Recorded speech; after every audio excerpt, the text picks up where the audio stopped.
welcome everyone. This is Minu at AngloLink. Today I'm going to review all the English tenses with you. As you will remember, in our first 9 lessons in the series Learn the English Tenses, each time we took 2 or 3 different tenses and looked at the formulation and usage of those in detail. Today we're going to take all the tenses and review the usage of each one of them. At the end of this lesson, there will be a link to another video where I have prepared some exercises for you. These exercises are going to be quite challenging, but also a lot of fun, where you will have to choose the correct tense among all the tenses that you will review with me in this lesson. Today's prize draw is a free copy of Anglophile 105, which is indeed a review of mixed tenses plus extra exercises. To enter the prize draw, all you need to do is to make a comment in the section below. So, when you're ready, we can begin with our review of all the English tenses. All English tenses. As you know, I have explained the different English tenses to you in my 9 videos on tenses. In each video, we have looked at the formulation and usage in detail. In this lesson, we're going to summarize and review the usage of all these tenses together. So, just to remind you, in the first video, we looked at the difference between I do and I'm doing. Then, we looked at the difference between I'm doing and I have been doing. In the third video, we looked at I have been doing and I have done. And then we moved on to the difference between I have done and I did. In my 5th lesson, we looked at action verbs and state verbs. The 6th video was on future tenses. We looked at the difference between I will do and I am going to do. And in the following video, we looked at the difference between I am going to do and I'm doing with a future time marker. In the 8th video, we looked at all the past tenses. I was doing, I had done, and I had been doing. And finally, we looked at all the future tenses. I will be doing, I will have done, and I will have been doing. So, let's start our revision by looking at present simple. I do, he does, etc. As you will remember, the present simple tense indicates a fact, a habit, or a regular action. Let's look at some examples. A fact. She's an author. She writes books. A habit. She always writes in the morning. And a regular action. She writes 2 books a year. Let's now look at present continuous. I'm doing, she's doing, we're doing, etc. As you will remember, the present continuous talks about a temporary action in progress at present. She is currently writing a new book. Let's look at the timeline. The action is happening now.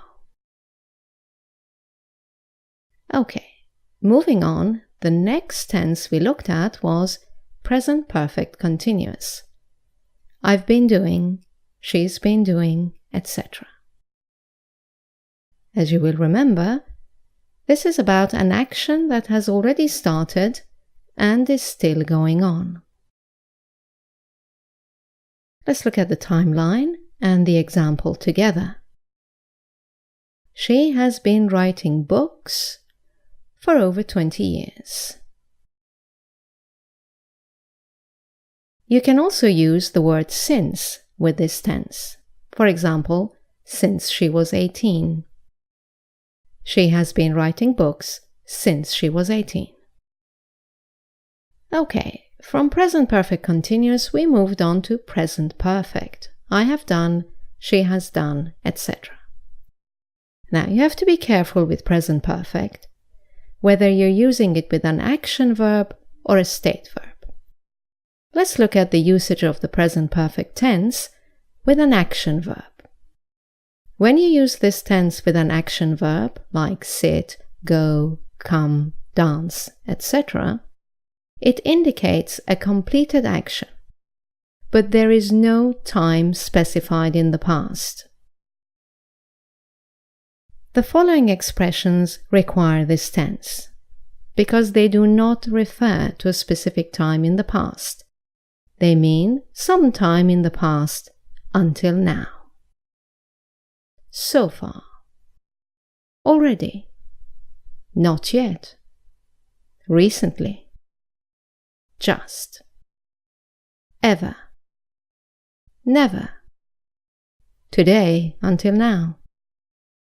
This year until now. In the last few years. In the past week. For example, she has already written 40 books. Let's look at the timeline. The action is completed without saying exactly when. It's completed before now, which is the time of speaking. Now, looking at the present perfect tense with state verbs, it's completely different. Remember that a state verb doesn't take a continuous tense. So, with a state verb, the present perfect has replaced the present perfect continuous.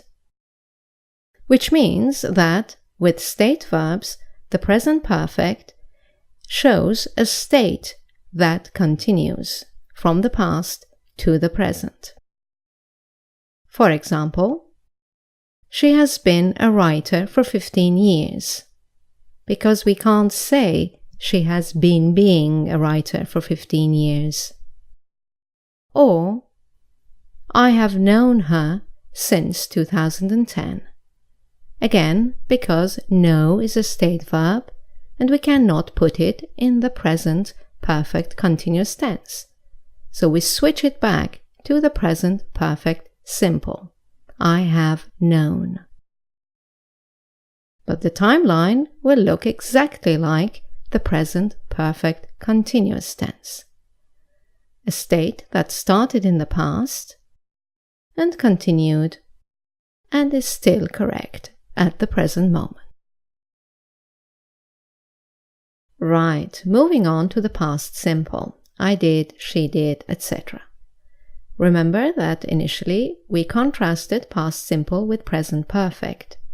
Because past simple is also a completed action, but at a specified time in the past. Any time expression that refers to a specific time in the past requires this tense. For example, yesterday, last year, a week ago, when I was young. For example, she wrote that novel many years ago. Let's look at the timeline. She wrote that novel many years ago, or yesterday, or 2 weeks ago, or when I was 10. You have a specified time in the past. Okay, moving on now to past continuous. I was doing, we were doing, etc. As you will remember, this is an action in progress in the past, either when a shorter action took place or at a very precise moment. Let's look at the timeline. She was writing that novel when she became ill. The next tense we looked at was the past perfect. I had done, we had done, etc. And as you will remember, that was about a completed action in the past, either before another action took place or before a very precise moment. Let's look at the timeline. She had written that novel before she became ill. Okay, moving on to the next tense, which was past perfect continuous. I had been doing, we had been doing, etc. And as you remember, this is an action that had started, continued for some time, and was still in progress in the past. Either before another action or before a very precise moment. Let's look at the timeline. She had been writing that novel for a few months when she became ill.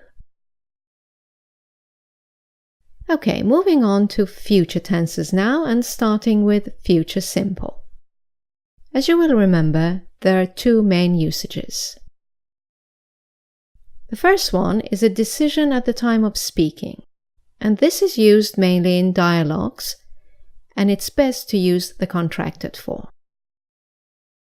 For example, someone says, Dan called earlier, he wants you to call him back. Reacting to this sentence, the listener will say, okay, I'll call him as soon as I can. The second usage was for a possibility in the future, and usually you need to include an expression of possibility in your sentence. For example, I will probably call him this afternoon. From future simple, we moved on to the going to form. I'm going to do, she's going to do, etc. And as you will remember, there are also two usages. The first one is an action in the future that has already been planned by the speaker. For example, I'm going to call Dan after lunch. The speaker has already decided what he or she is going to do. This form is also used for something that is certain to happen in the near future. I know he's going to invite me out. The speaker is sure that this action is going to happen. Right, then we contrasted going to with present continuous with a future time marker. I am doing something tomorrow. She's doing something next week, etc. And as you will remember, this refers to a fixed arrangement for the future. For example, Dan has invited me out for dinner and I've accepted his invitation. We have a date. So you should say, I'm having dinner with Dan tonight. Okay, moving on to the next future tense. Future continuous. I will be doing, we will be doing, etc. As you will remember, there are also two usages for this tense. The main one refers to an action in progress at a specific time in the future. It's the equivalent of the present continuous tense or the past continuous tense. For example, will you be home at 9 o'clock tonight? Let's look at the timeline. No, I will be having dinner with Dan at that time. The second usage of the future continuous tense was replacing the going to form for the future or the be doing form for the future.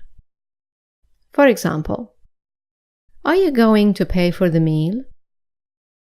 Yes, I will be paying because he paid last time. In this example, the future continuous tense will be paying has replaced the going to pay. Which restaurant are you going to? We will be going to the Mexican restaurant.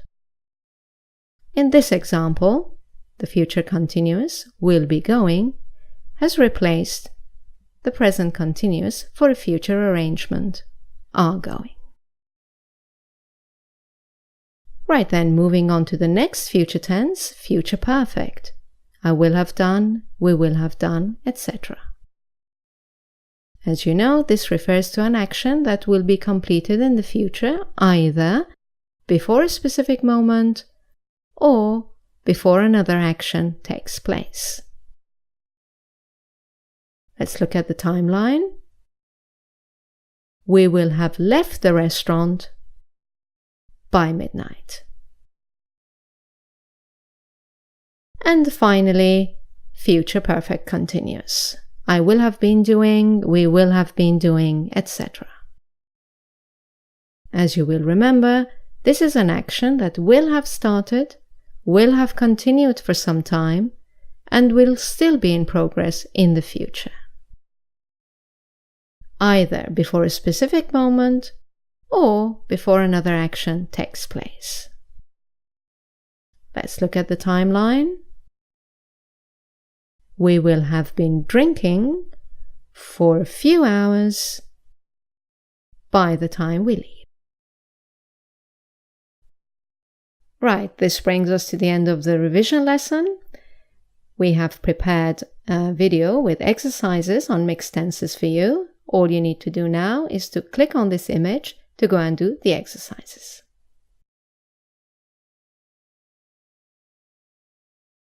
Thank you for watching. I look forward to seeing you in our next video. Bye now.